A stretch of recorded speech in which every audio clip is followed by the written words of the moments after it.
Peace in Islam, and we back. Part 6 of Carthage in America, the Empire of the West. So we continuing with the inscriptions found in North America and some in South America, where like this one's found in Ecuador. Oh, let's continue.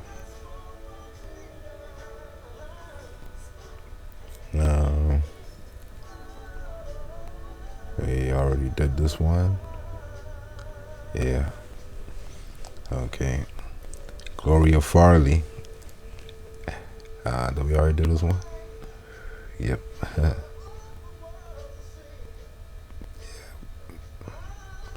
Oh yeah. Bark. I think the Punic word for this means either ship or blessings. So I don't know what they mean by thunderbolt.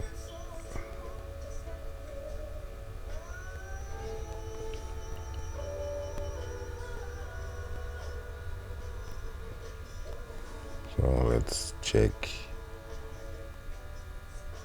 Oh yeah, remember the word T. Deal with the land. The land. We see that a lot passed down in history. That's just the. And they translate a lot of the words. All this been fine written in America.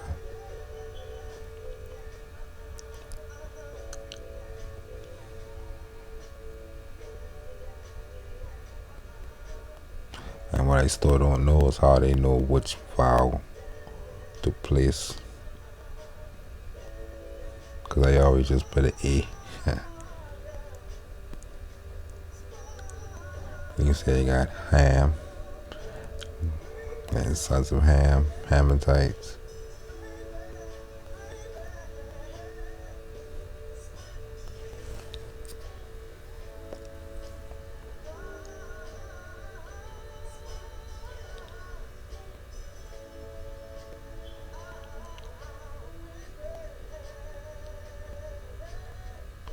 And of course they have Baal and they language.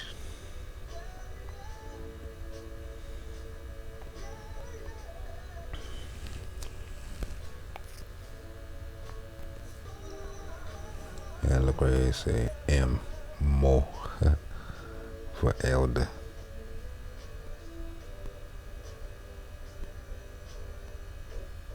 Mabo Mabona, the hero of heroes.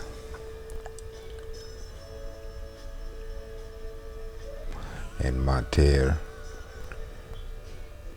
is just like us today saying mother. So it's not even hard to find Mater.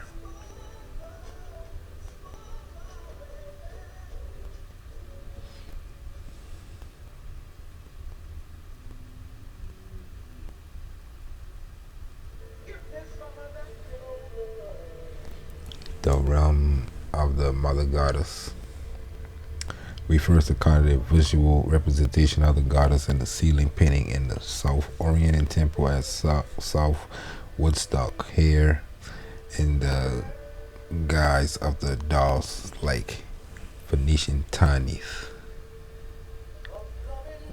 Woodstock.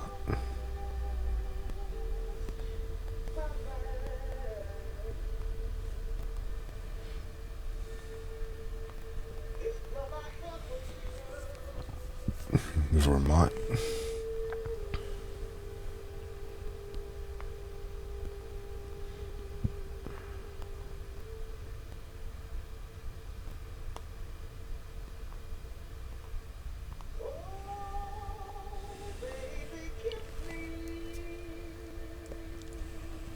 Here appeared in the guise of a doll like Venetian Tiny. She spread her arms like wings, on the burial portal of the same temple. John Williams and I uncover her dedication to the Celtic Ogham, reading below left to right, Mbeanu. 10 miles further north, we found the ruins of another temple to the Mother Goddess, again with Phoenician symbols, and this time with her name expressed in Phoenician language through and Ogham letters.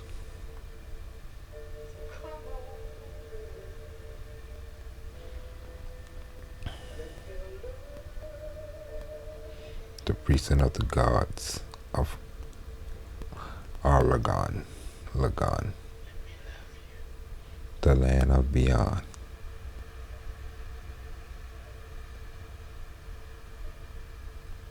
You write her name Tani like that.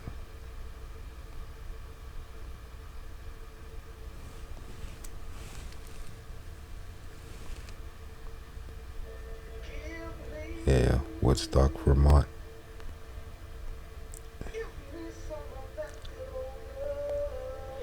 The Davenport calendar stele found in a burial mound in Iowa in 1874 by the Reverend M. Gass, together with numerous other artifacts of North African and Iberian origin or relationship.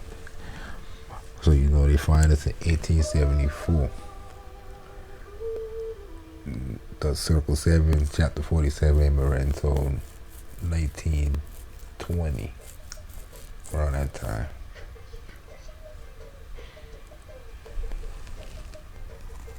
So you already have Rome already at New Orleans,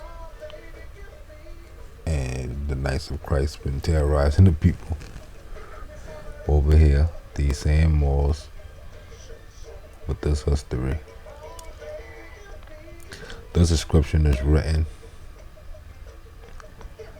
in 3 languages: hieroglyphic Egyptian at the top, then Iberian Punic from right to left along the upper R, and Libyan from right to left along the lower arc.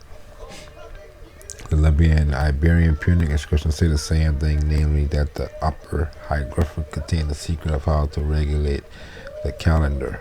The hieroglyphic gives the information by indicating that the ray of the light falls upon a stone called the Watcher at the moment of sunrise on New Year's Day, which is defined as the spring equinox in March. It's just like our New Year's today, Moorish American, when the sun passes the first point of Aries. This stele, for long condemned as a meaningless forgery, is in fact one of the most important steles ever discovered, for it is the only one which occurred in the trilingual text in the Egyptian, Iberian, Punic, and Libyan languages. It is in the Putnam Museum in Davenport, Iowa. So you got them in a museum, but it's a forgery. Okay.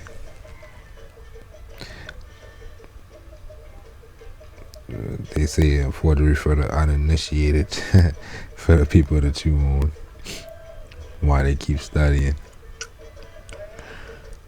From a book, The Mound Brothers, 1892.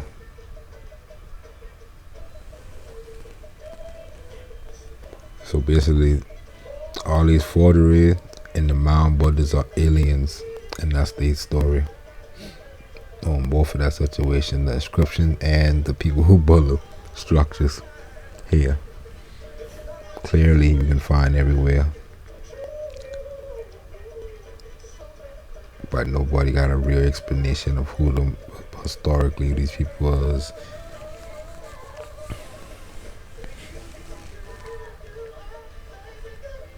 So, bilingual Egypto-Libyan inscribed tablet in the Museum of the American Indian, New York, originally discovered about 1888 in the shell midden at Eagle Neck, Orient, at the eastern tip of Long Island. Until now, it has been supposed to be an Indian petroglyph recording a hunting trip. It has never been considered spurious, and indeed, the Libyan inscription on the right, which matches the Egyptian on the left, could not have been forged, for Libyan was not deciphered until 1973. The tables on pages 271 and 272, we used to see a little bit of that, give the comparative analysis of the elements of the script, which probably dates from about the 9th century BC. Through the actual tablet itself may be an Algonquin copy of the original, and some of the Egyptian signs are written in the Micmac manner. So basically saying that at the time when they're known as Algonquins, because these people had children, that's the time of the ancient empire of Egypt, like chapter 47 see. That's the northwest portion of that empire. And no matter what different names they give them, they still gonna have some aspects of that. The Egyptian text may be translated as a ship crew from Upper Egypt made the stele with respect to their expedition. The Libyan text may be rendered as the ship is a vessel from the Egyptian dominions. So you see, chapter 47, Noble Drawley used the term the dominions, Egypt the capital, dominions of Africa, because they are legal as well as historical, but the terms in the usage in the English you can lose in no English courts. So, and it's notable for employing one Egyptian hieroglyph. Details of the decipherments are given in the occasional publication volume 3 of the Epigraphic Society. Features the script suggest a connection with the Micmac hieroglyphic script, a fact which, taken together with the recent recognition of Egyptian vocabulary in the Micmac language, suggests that earlier visitors from Egypt during the Libyan period, 22nd dynasty, may have traded with the Algonquins and taught these Indians how to use ideograms to express their own language in writing.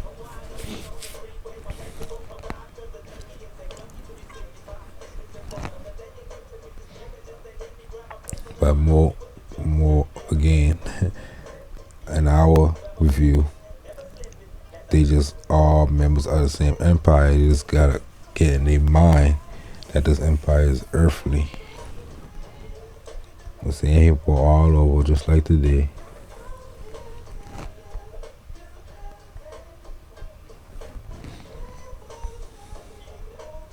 When you're using terms like dominions, you're dealing with empire, you're dealing with government.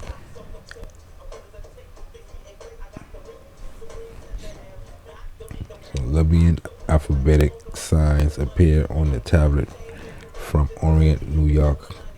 Compared with other Libyan alphabets, the Libyan text on the tablet is given on page 270 with the translation phonetic rendering of the lower section of the tablet, left to right of Dapit. And you see Tamer, the land of the Meres again. Mauritania or America. And Weiss for Dominion, which may be something to do with Wisconsin, for all we know.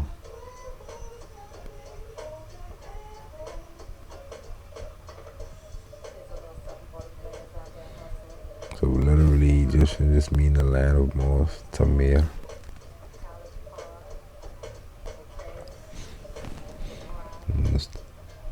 Wait, just finish reading.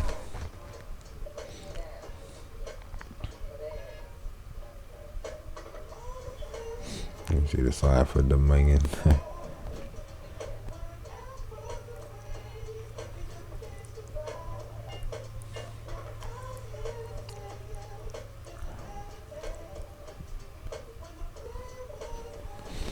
Thus, it was that in 1973, I was able to decipher the following letter written on sheet of gold leaf by Hiram, Lord of Tyre. So he's been deciphering shit from overseas they've been finding during that time period or they've been fine, but he's going around and deciphering for them, and they agree with the decipherment of those, but on the side they don't act like he been crazy. He know what he talking about. But he been doing that to show them that I can decipher this. The language is Etruscan, as he is writing to a king of Lavinia, spelled Luvinia in the letter, near Rome. The letter was excavated at Pergi, Italy in 1964. The text showed that the Etruscan language is a member of the Anatolian group of tongue, related thus to the Hittite and the Urartian. Dr. Ravel Lacour, and a specialist in these tongues, he pointed out in 1975 that many features of the Etruscan life imply the probability that their tongue would have an Anatolian character. But that this letter is the first demonstration of the truth of that interference. The scripts that used in the Greek states of Italy and Sicily and in Etruria itself, a minor variant of the Phoenician alphabet in which vowels are introduced. So I was saying, that's when we start using the vowels, where the clarity of the text requires it. The date of the script was estimated by Italian archaeologists as about 550 BC. An estimate that is confirmed by the content of the document for Haram ring around 533 to 533 BC. The full detailed decipherment and analysis of the vocabulary and syntax will be found in my original paper. So we can see that around 500 BC, we already got the inscriptions dealing with the ships from Tarshish in America, inscription dating to that period. See, and shows extremely valuable cargoes was entrusted by the Tyrian vessels. In this case, almost certainly one of the ocean-going or so-called Tarshish class. So we can look at a few more historical, popularized history of this. So we see Carthaginian territory, Numidian, and Roman. So you see how they using different terms.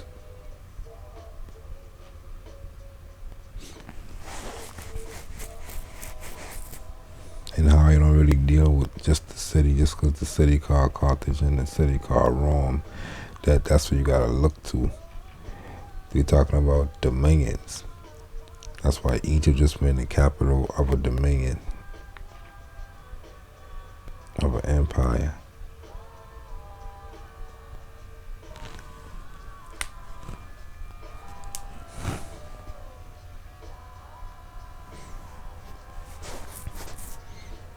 They did a World War II aerial view of Carthage, and it's like a modern day way they got it set up. We see like this all over the Americas. People don't understand how they get like that. Like, who had the science to be able out satellite make these perfect marks like this in ways, in these little lagoons? You'll find these on Google Maps. You look in America, all over, and I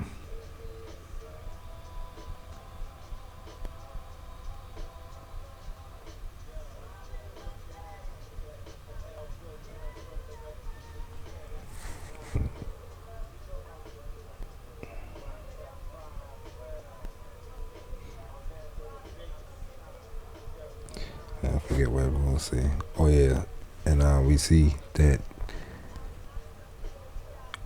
Benjamin Banneker designed Washington D.C. with the same science. So he get all that science from the design of city layout in this manner. We know from modern day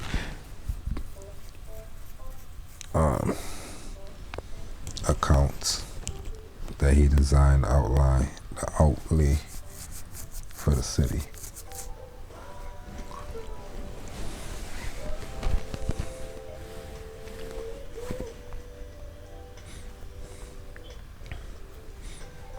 Rome was determined that the city of Carthage remain in ruins. A 10-man commission was dispatched by the Senate, and Scipio was ordered to carry out further demolitions.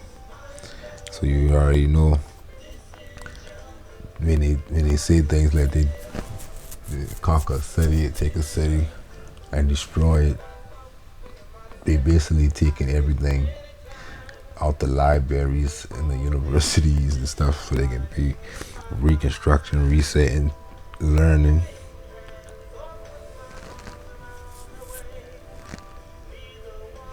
A curse was placed on anyone who might attempt to resettle in the site in the future. The former site of the city was confiscated as Agere Publicus, public land.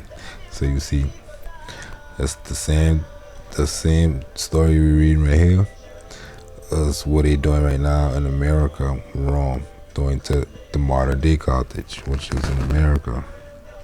That's why I named the series this.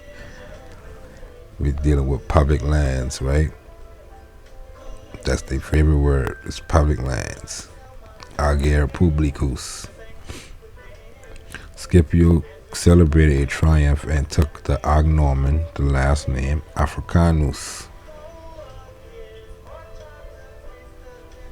That's why we always telling you Romans used the term Africa as a person who conquered Africa for them.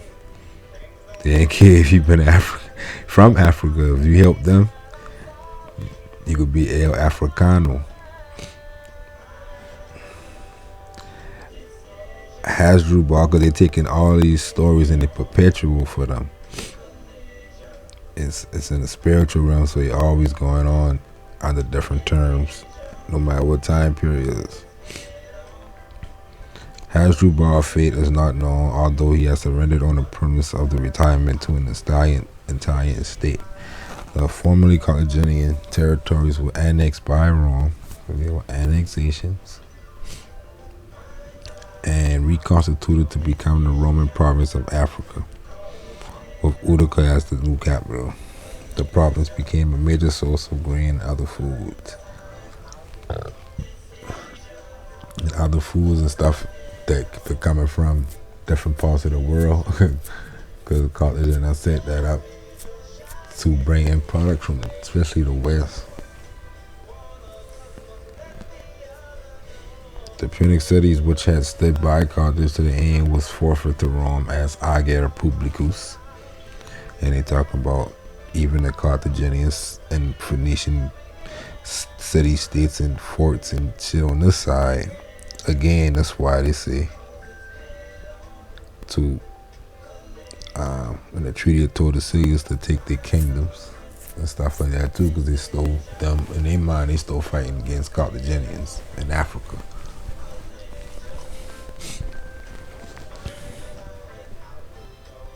They literally don't care if you know that or not. They have more fun fighting you what you out not knowing them.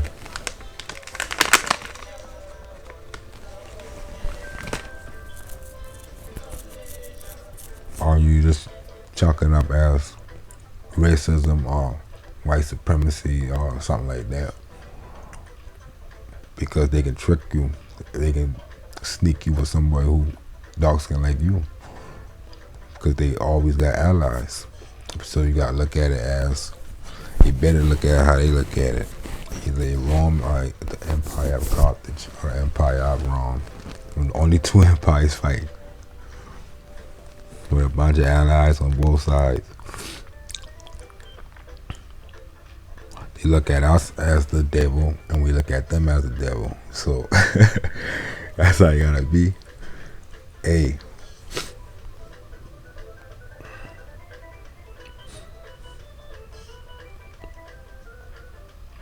But the only reason they always seem to be winning in the battle because they embrace all those things that we consider bad or evil. They embrace that in their kingdoms and their countries, like right in the United States. They embracing all of the decadence and the ignorance shit that people look at and they shaking their head like the government can't even get right. So they invite those things. A lot of the politicians is wild men and women. So we don't accept a lot of those things in college. We really put the foot down when it comes to justice and love and shit. That's what we accept. So a lot of Romans say they want to live like that. They want to live wild. So they love Rome. It ain't matter how they look or call themselves.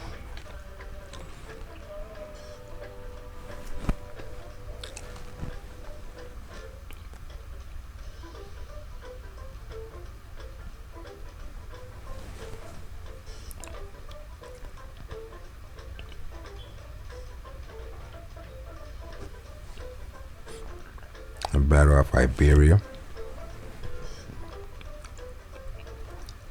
That's one place that they'll admit that the Punic War's been happening other than just in that Mediterranean.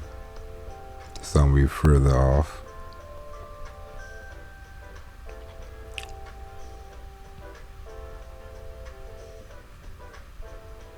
They just wouldn't admit that it's been going on all over the world at the same time.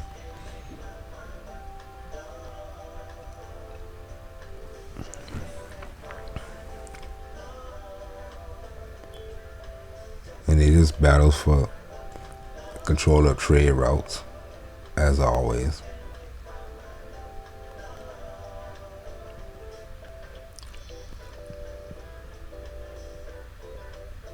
The pharaohs of Egypt been the holders of these routes. Carthaginian had them in the west, and the king of Morocco and Fez had them. Now independent lords of all kinds.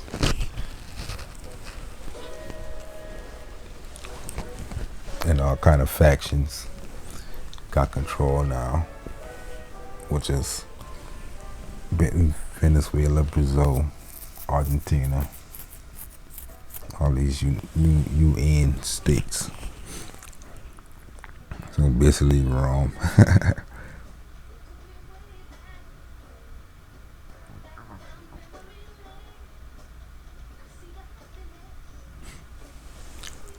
So let me see. 211 AD. We got the domains of Carthage and the allies of Carthage, and the domains of Rome and the allies of Rome. We got Greek colonies, Iberic colonies, Roman. Got revolts, wars. As you can see,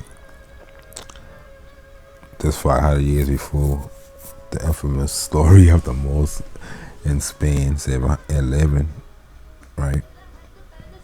But you already still see the same thing going on. You got the Christians at the top, the Romans. You got the Moors in Granada at the southern part. But as Carthaginians in the story, you can see the Celtic. They've been talking about the language in America, the Celtic. Still under Carthaginian rule. Tartessus. But you see, you got there, and the other word, Candike, like Candice, Malacca, and Cartagena.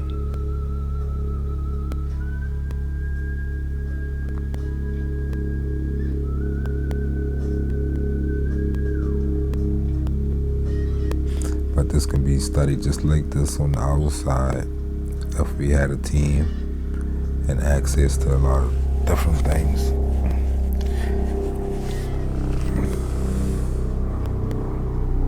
Around this time, 200 AD, a lot of these tribes over here on the outside too, and a lot of these tribes They learn most of these people from America, from the West. They just come on this side to get these ports back that they had since the ancient days. In 711 AD, they come right back and get this.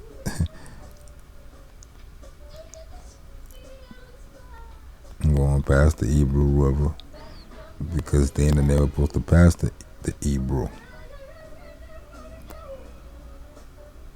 But they did. And going all the way deep.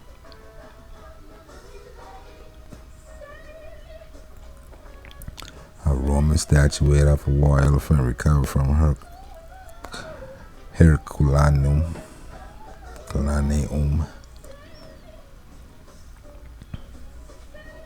About to see a lot of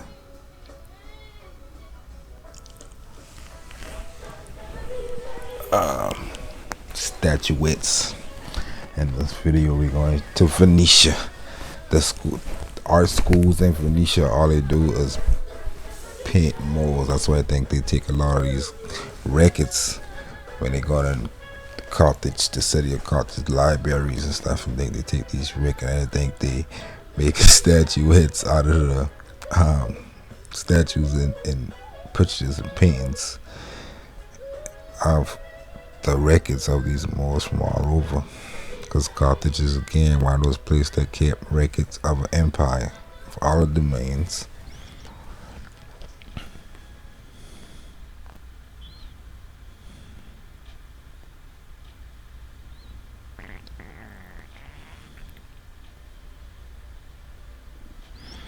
So that's why when you see those paintings, like the three Magi's, where you always gonna see one more in the painting. They paint all of those in those art schools in Venice, and you see all them dress and look different, but trying to act like that's one person.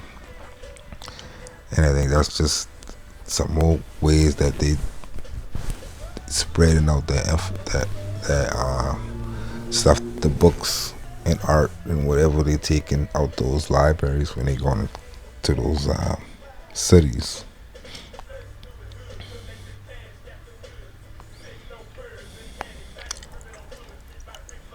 So the Numidians were extremely useful during small wars, and their presence certainly contributed greatly to the effectiveness of Hannibal's reconnaissance intelligence. So we're talking about the Numidians.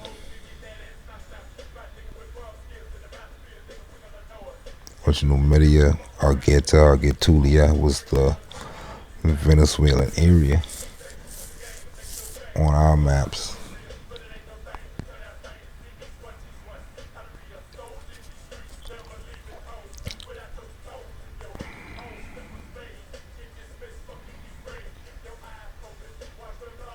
On our side, they had a battle that they named the Battle of Zaka,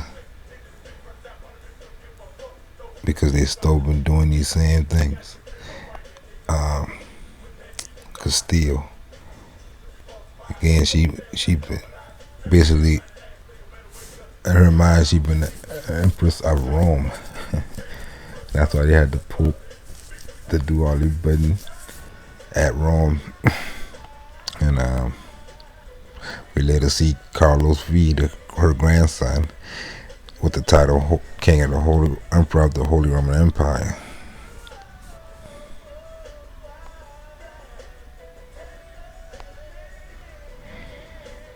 You see, they call them the Numidian horses or the Moorish horses.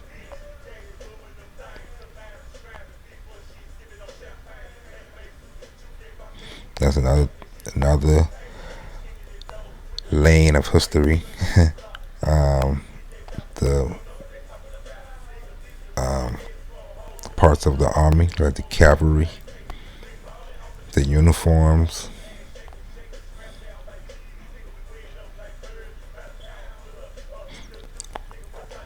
like this jinete, a rodeo rider and cowboy in Mexico. Where we see jinete come from, we got Foquero, that's Andalusian. Guancho, we know that's were the Gaunches, what they call Gaunches in the Canary Islands, the Hausa,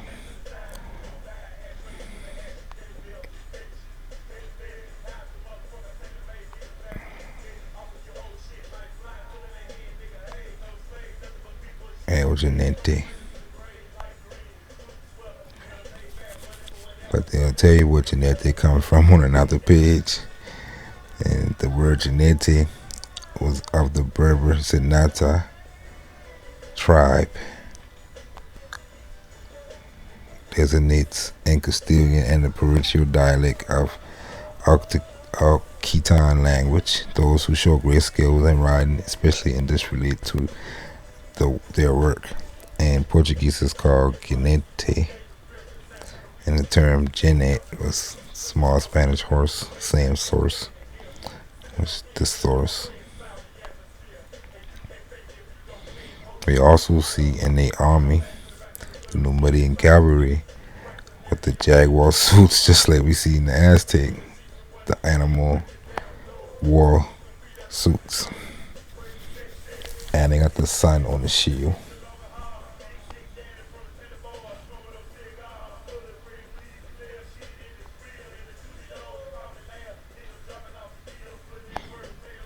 And we got the same terms, Sophie, or Sophitum, or Sophitum, Sufi, Safet, like a Safet, a magistrate.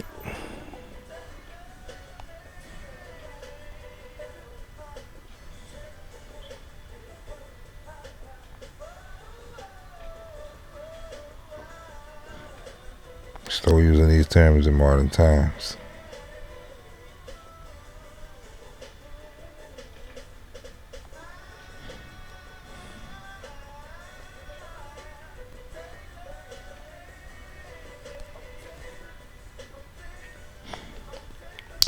All the way in the Ge'ez. So that's all the way on the other side of the African continent. They still using Safit, Ma Safit. Slightly different, but still dealing with the word judge.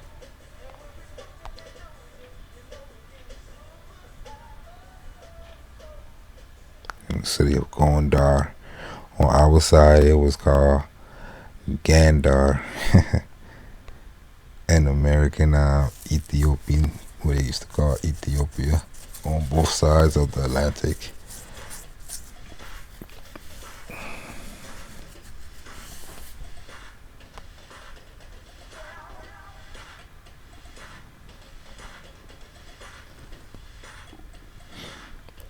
A coin portraying Yuba the First, king of Numidia or Mauritania.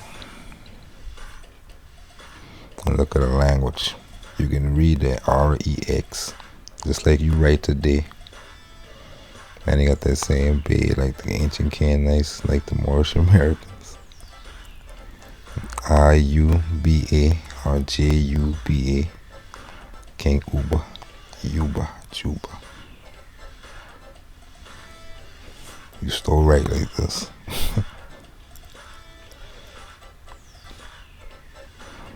And they got the Juba tree. They named the tree after him. And they got in South America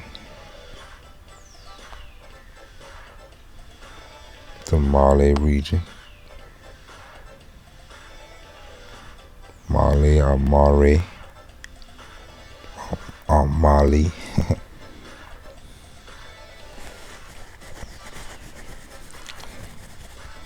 You see, the Zama mayor was the council of Carthage in 411, and the Bishop Marcellus of Zama Minor participated in the Synod of Carthage in AD 255. So they still been using these bishoprics when we get around to the time of the 1490s, 1492 time.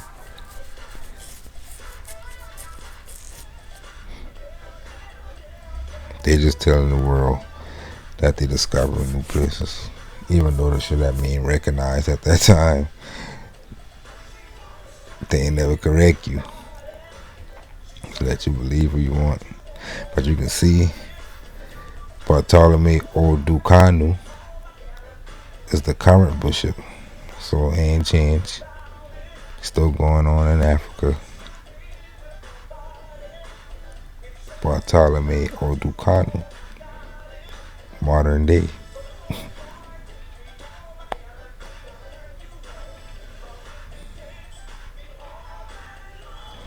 You see the great plans.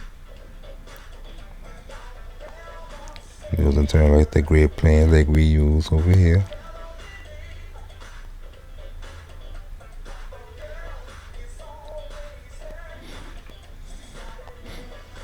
And one of the kings named Gaia or Gala.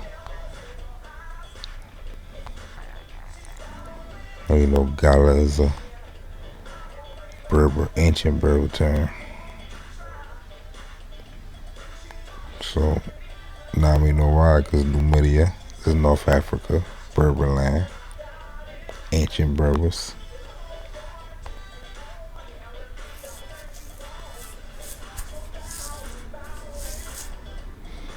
Same thing they call you, right?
Yeah, see?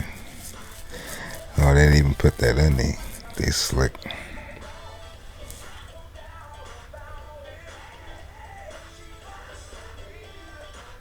They take that part out. And for obvious reasons.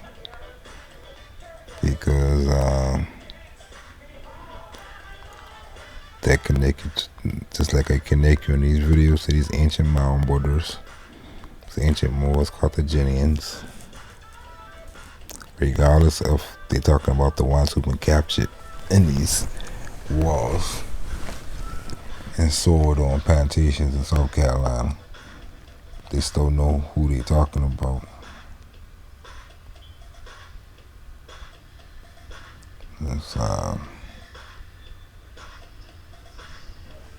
go look that up.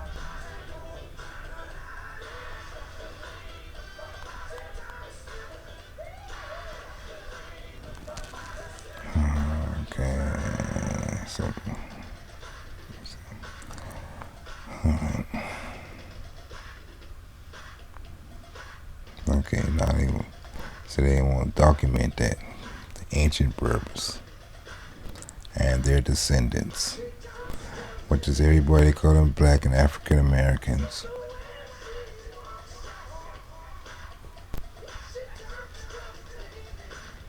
Which also coincide with the Circle 7 and say these the people who domains extended from North Africa, Morocco, Tunis, Algiers,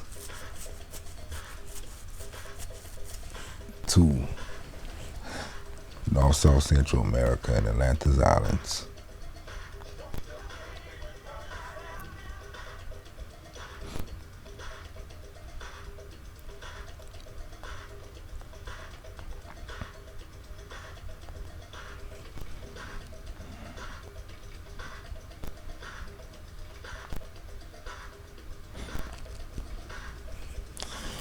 So you see a lot of these drawings that are wrong. They drawing Moors. Look, it's like cowboys, right?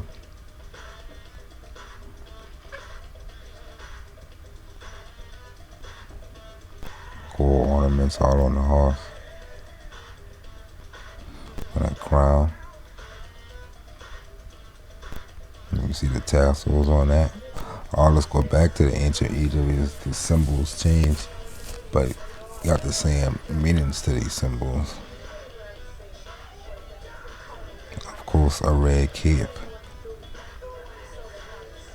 Of course.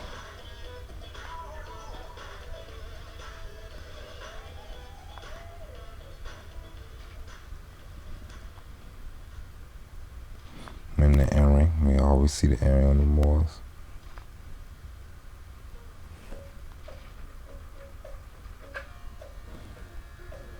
It's documented everywhere. We won't see that today.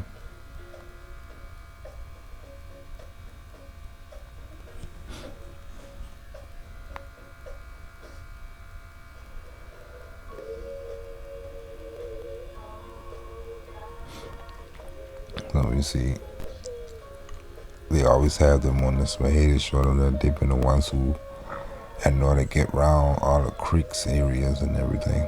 And definitely been dealing with America, little Venice, Venezuela. They can't even get around unless they had a guide.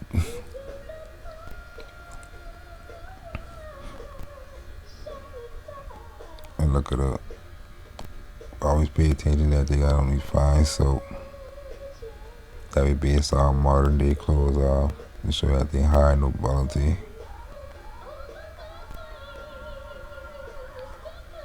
But what you can see is they all dress in different things. That's what made me believe they getting this, the idea for the artwork out of these stuff that the Vatican, Rome, been stealing out of Cairo, Alexandria and all that. They ain't burned down Alexandria. They take everything out there and study these things to have science, to be able to rule over the people, keep them in an ignorant state.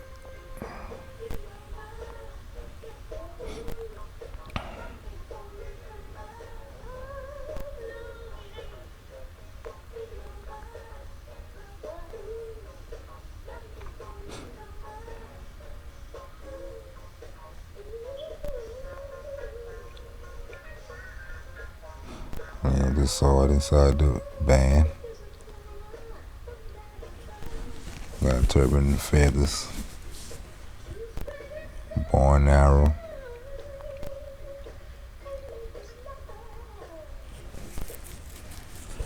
I forget which, I believe I knew standing on the lion. Let's check that out.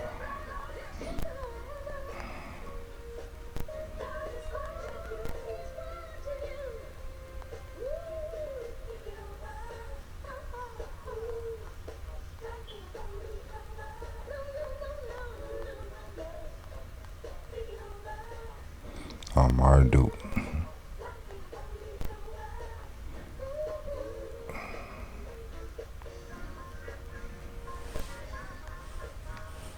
We can talk about Marduk later.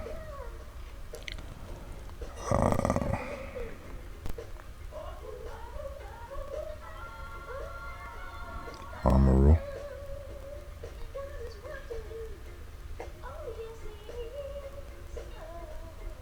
And you see Moor, Mar, M-R means Lord.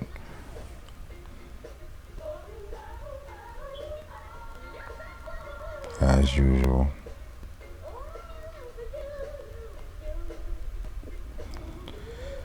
What am I looking for? section I knew.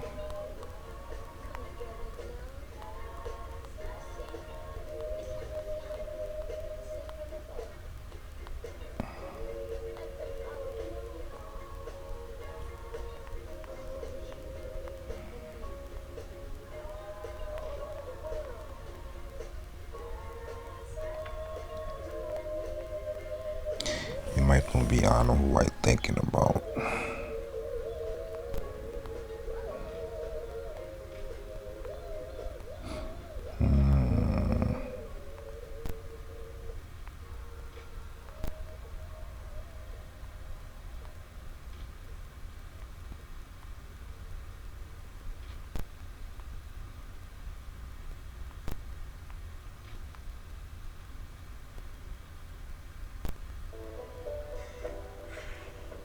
And auntie, like words like auntie, come from these terms too.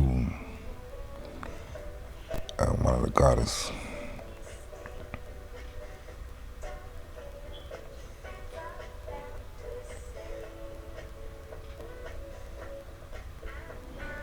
See, Anna Malik, ain't no different.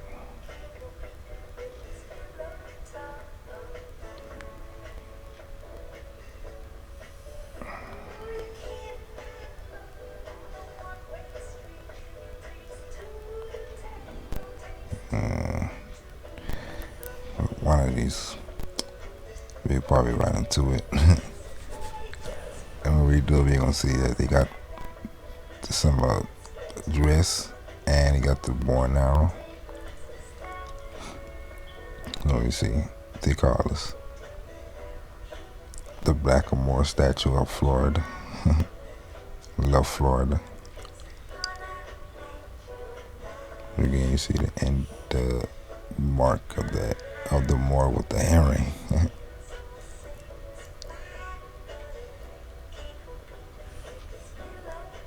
Like I said, that boy got different Moors from different places, and definitely got America in the mix.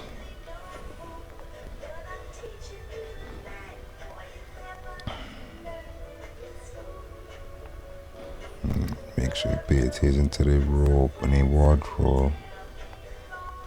These the Moorish senates of Carthage, different parts of the world. It just under influences that we associate with different things because they show us movies and shit.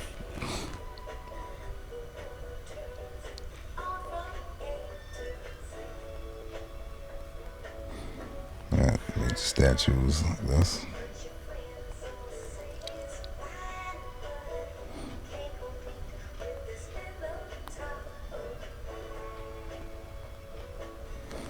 Take all your stuff and ball it up and put them in Venice.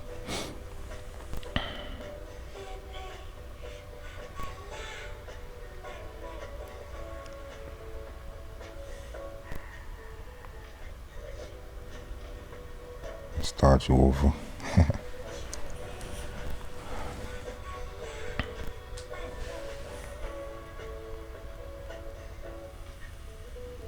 You see this a lot too, the same symbol we see with the saints.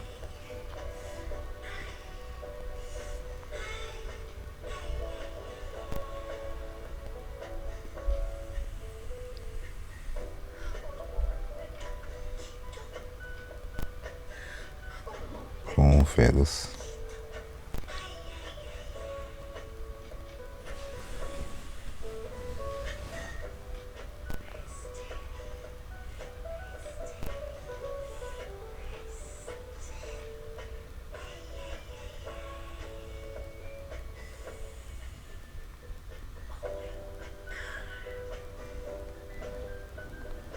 Sometimes you see them with this type of earring, like we see on some of the native tribes and here over here, and we see some of the Mediterranean areas, tribes, ancient, and definitely what we see in the last video on the Mauryan Empire. Let's go look that up.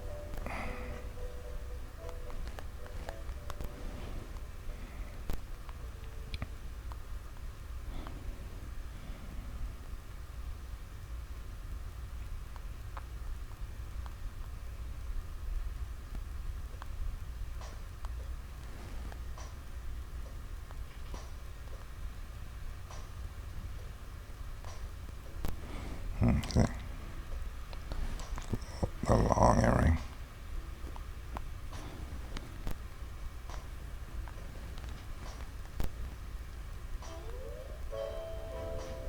And you got the turban, like the Moors have, or out beyond what we call England.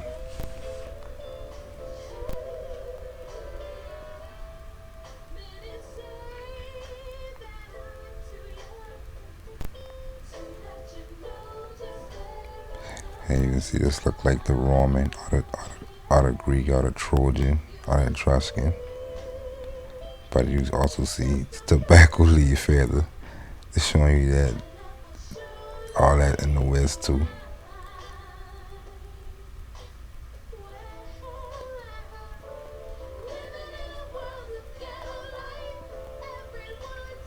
You also see the superheroes dressed like this. If you look at it, with the boots like that, Wonder Woman and shit. And boy doing it in my fucking Hollywood. They probably got some of them same thing, doing the same thing the Venetians in the art school. Take all stuff they got confiscate. They claim they burned down the old White House. But another old ritual that they did when they claim they destroyed Carthage and the Alexandria Library. Taking these shit, they start making movies and cartoons with your shit.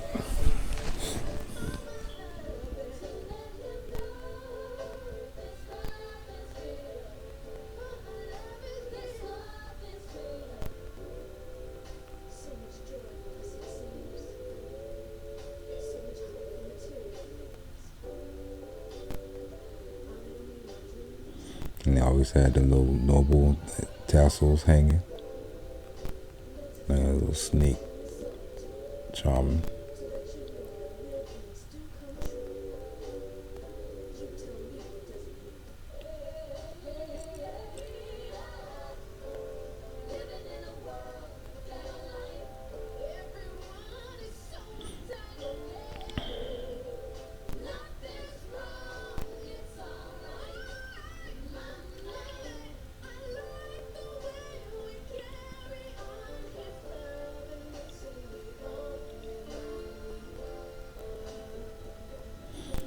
They say, yep, even Egyptian, part of the same family tree. Will bring the light to civilize the world. The mothers and fathers of civilization.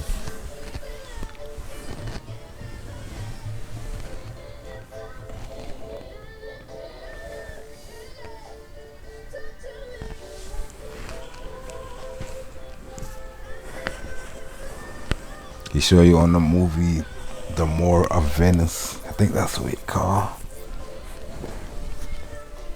The Moor still been out there being the one who taking them through the river like a taxi. Let me see.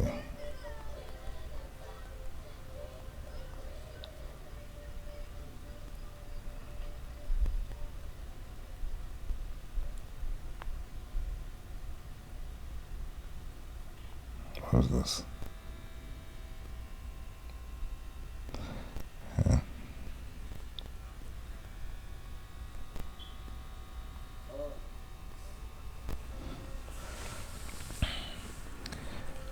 More Venice.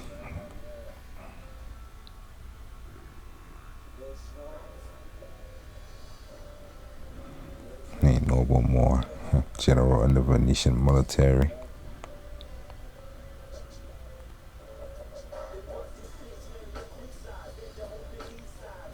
I don't think they've been the Moor of Venice. They've been sucking another movie with Al Pacino in the movie that is.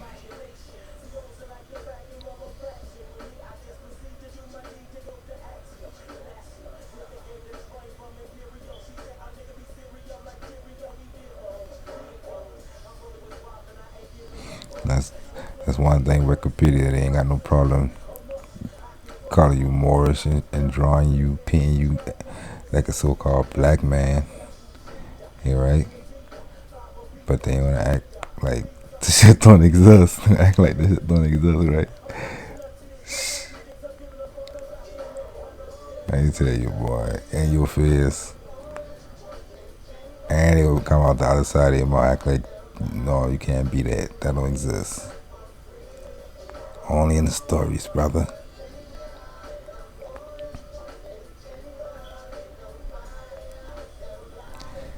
No, ain't no more Venice. Man, what that been? Good movie too.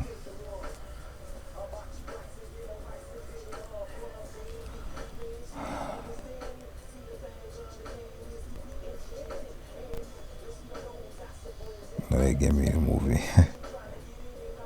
That works.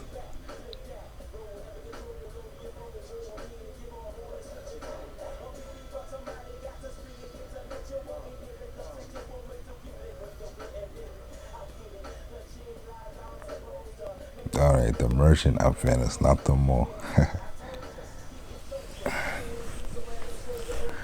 In this movie, at the beginning, they show the Moor taking the people through the waters.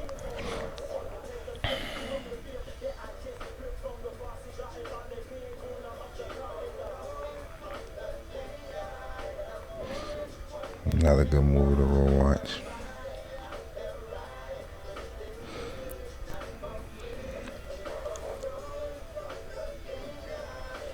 I wonder if Wikipedia will tell you Venezuela. That's Little Venice. Let me see.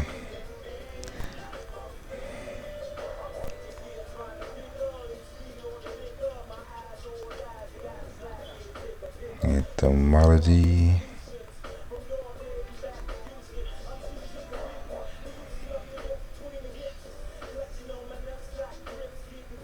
Venezuela.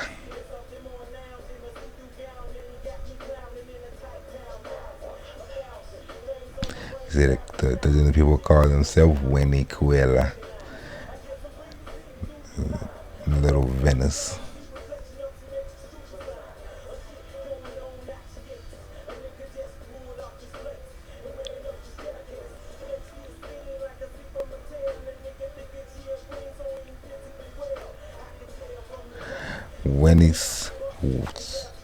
Venezuela. That do look like Little Venice. A diminutive of Venice, Venezuela. But it wouldn't be, and you say they already been on stove houses in the lakes. So it wouldn't be far fetched that the people were calling this shit Little Venice. Cause they probably been on both sides running it. And these pre-Columbian peoples.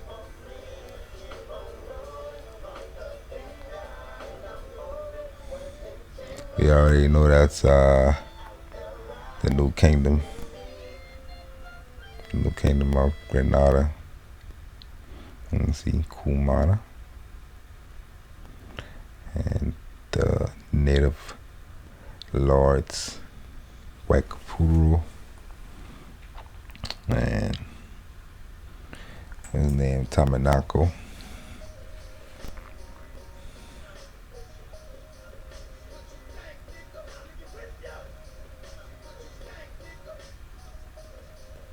The Mariques. New Andalusia.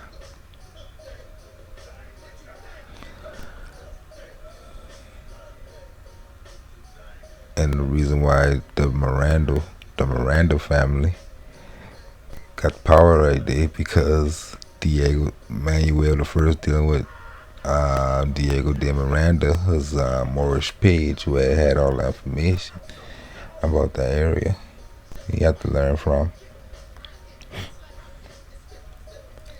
That's another story. They say she got a crescent on hers. Slanted eyes like the age.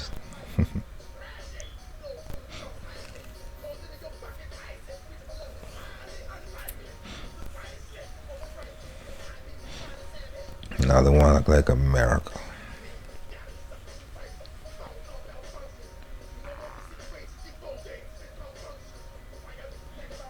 Another one like Virginia.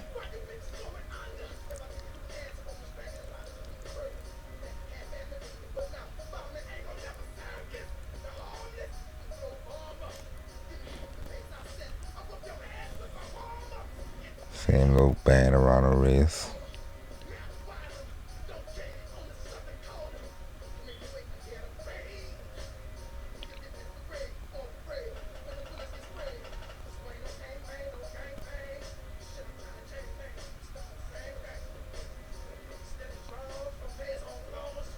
And again, I think white believe Moors already been like dressed like the, but they still been giving you allegorical versions of the ancestors who was using the tobacco leaf.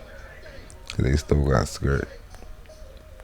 You see, this one got on the skirt and the tobacco leaf on top of it. And they start sewing into the fabrics and stuff like that. They still been giving you an idea of their ancestors when they still use nature more. But you see, that's why I got a chain on. That's interesting.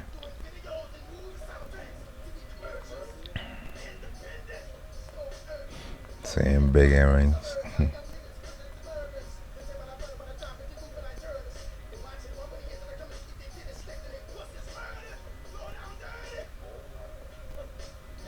So that's why I fall a lot. All these kids say I fall a lot.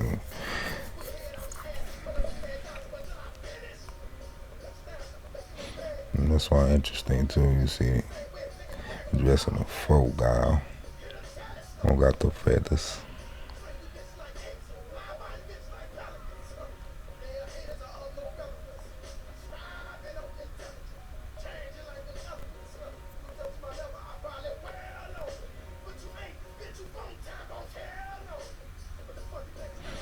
When they reset the history, that's how you can find out and how they used to.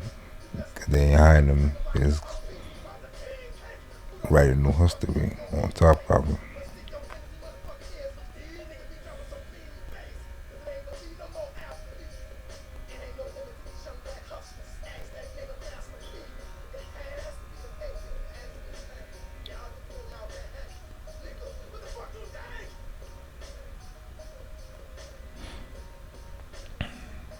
Fez and turban.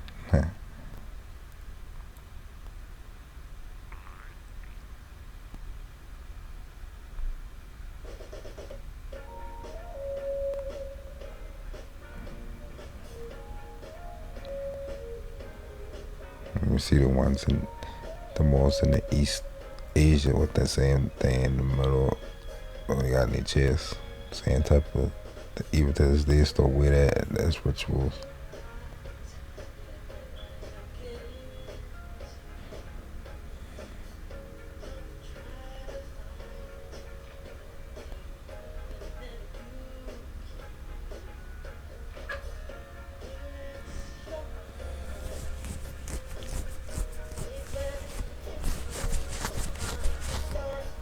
I think they get them shoes, the Maris.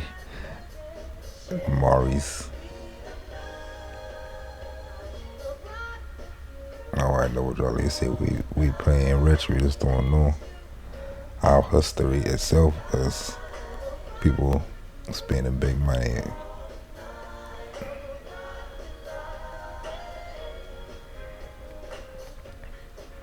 And making big money using these same styles.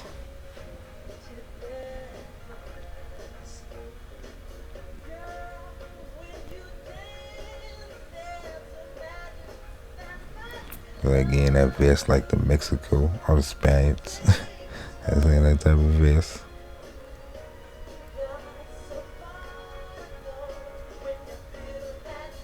I think a lot of this is all Americans that we at their race because they gotta make you come from Africa instead of that old world that been built already. Ancient Carthage in America. Make statues of these niggas and rewrite the story. Yes. The same type of collars and button downs. That's where you come from? Yep.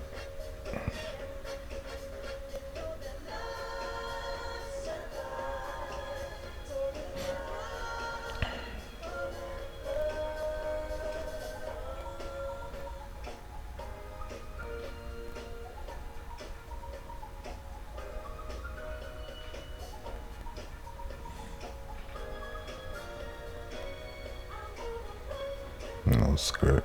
You see how it look like? They mixing them now, and that's why I got the tobacco leaf. I ain't got the fabric. As you see, got the turban, the feathers.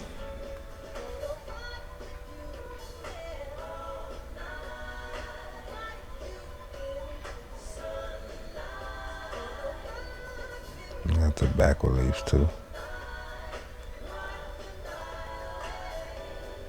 I always think tobacco leaf representing the Moors in Virginia, because that's where all tobacco is the real at, coming out of Virginia.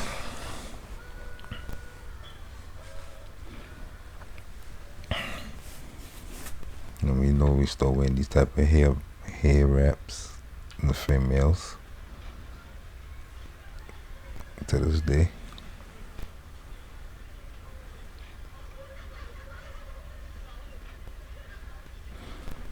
Honestly, if anybody know y'all Moors, is wrong.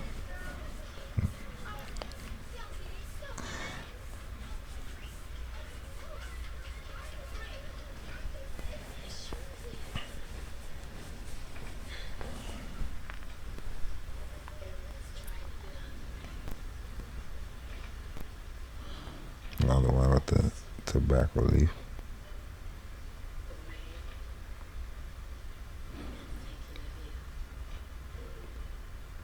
And that's why I think the terms like creek, because they have the ones who had know how to go up and down the creeks of that world. I grew up in a world of creeks, and that's the world of roads. We got around with through creeks at those times.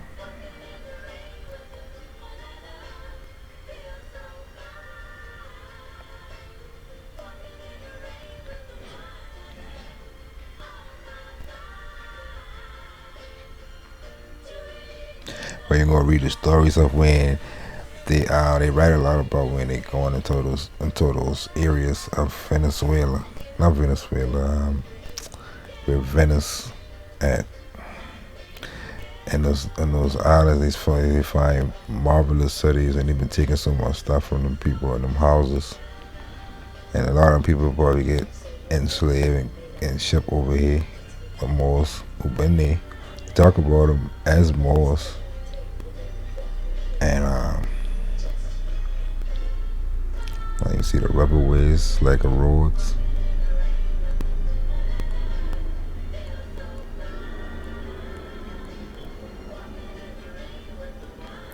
But they talk about the stories going into these places and stuff, capturing, fighting, and I wouldn't be surprised if these a lot of the stuff they take out of our houses and shit. Yeah, got a lot of these little lamps.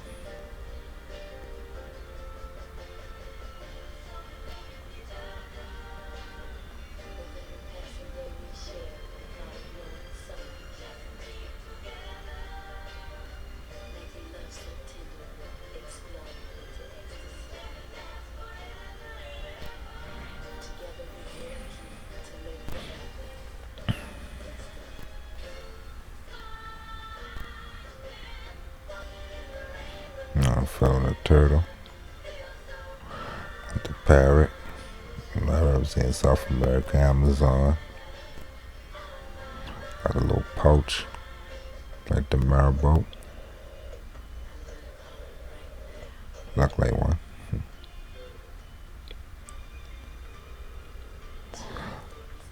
This is an allegorical of a Moorish American woman. America. It's allegorical for America.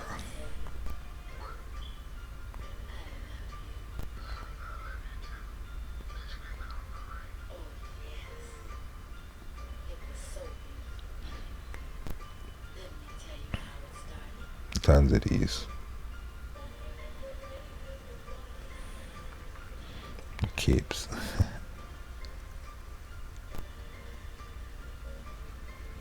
And stand like the nobles, that hand on the hip.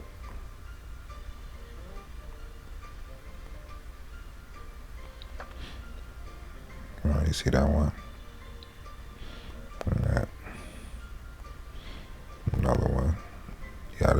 keep on and bad.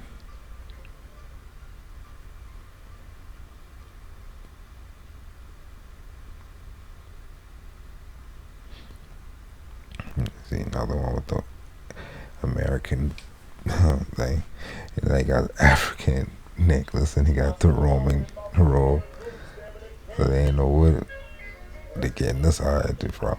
A lot of these might be actual character kings, chiefs, and stuff. They just turn into mythic stuff.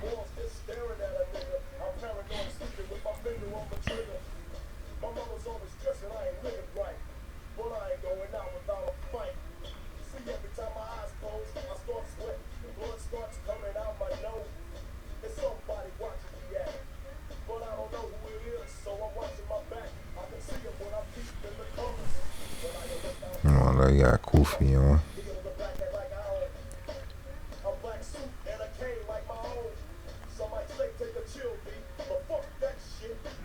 Remember that earring? We always see that.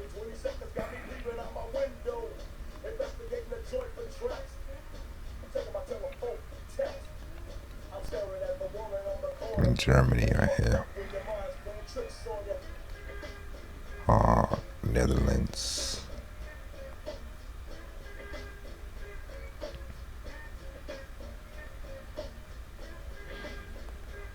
Snake charmer.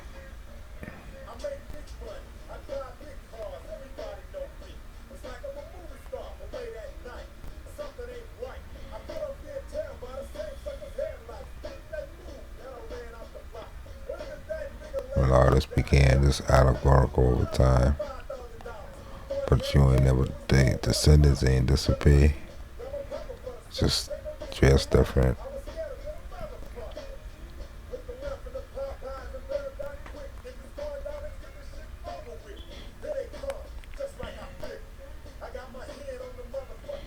And sandals. You see she holding up the abundance of America. And you see he got the animal thing like the Aztec, right? Keep showing you. And it's like the Numidians that they show us in the drawing.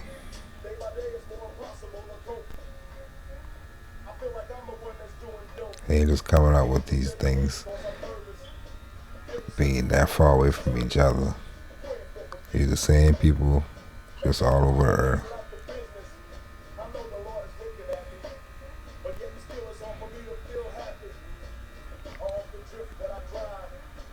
What they're doing is just showing you different aspects and different customs, but all one. Moorish Empire.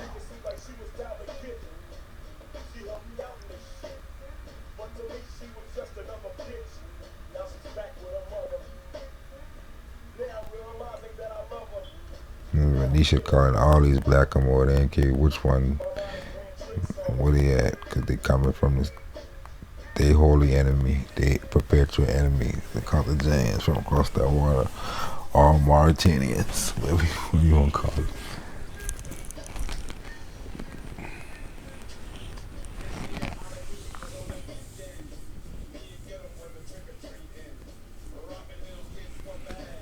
Okay, we're gonna start right here. Got time more of these. We'll come back and finish. Look at a couple more of these, and then you got a lot more reading. I just ain't finna read at night. And show you some visual to see what we talking about.